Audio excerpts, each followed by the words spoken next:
Ruling government के द्वारा पूरे देश में एक साथ चुनाव करवाने के लिए एक कमेटी बनाई गई थी, जिसके चेयरमैनशिप थे फार्मर प्रेसिडेंट रामनाथ कोविंद। जिस कमेटी ने एक ड्राफ्ट प्रिपेयर किया और ड्राफ्ट प्रिपेयर करने के बाद इसे यूनियन गवर्नमेंट को सबमिट किया और यूनियन गवर्नमेंट ने उसे एक्सेप्ट किया। एंड 17 दिसंबर 2024 को एक बिल के शेप में जो इसे इंट्रोड्यूस किया लोकसभा में। जब किसी भी बिल को इंट्रोड्यूस किया जाता है तो उसे सिंपल मेजोरिटी की ज़रूरत होती है इंट्रोड्यूस के टाइम में।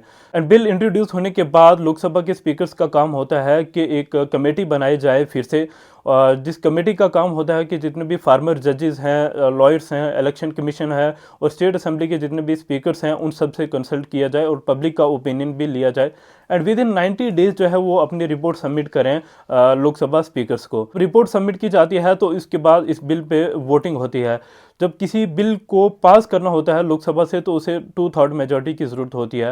एट प्रेजेंट 543 सीट्स हैं लोकसभा में और बीजेपी के पास हैं 240 सीट्स एंड विद अलायंस जो है बीजेपी के पास हैं 293 सीट्स।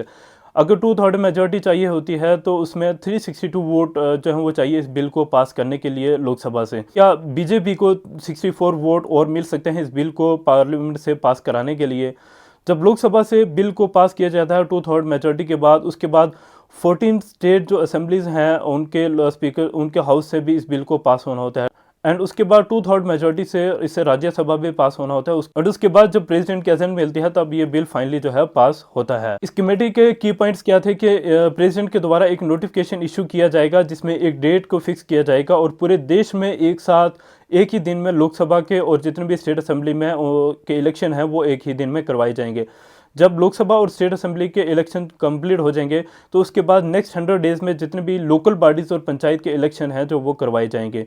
और थर्ड ये है कि जब इलेक्शन है जो भी वो 5 साल के लिए करवाया जाएगा एंड 5 साल का टाइम पीरियड कंप्लीट होने से पहले अगर सेंट्रल गवर्नमेंट या फिर स्टेट असेंबली किसी भी स्टेट असेंबली की गवर्नमेंट अगर गिर जाती है तो उसमें री इलेक्शन करवाया जाएगा और री इलेक्शन जो है सिर्फ उतने ही टाइम पीरियड के लिए करवाया जाएगा जितने में वो 5 साल का टाइम पीरियड जो है पूरा किया जाएगा। अगर 1 साल के बाद अगर गवर्नमेंट गिर जाती है तो उसमें री इलेक्शन जो है सिर्फ फर्दर 4 ईयर के लिए ही करवाया जाएगा।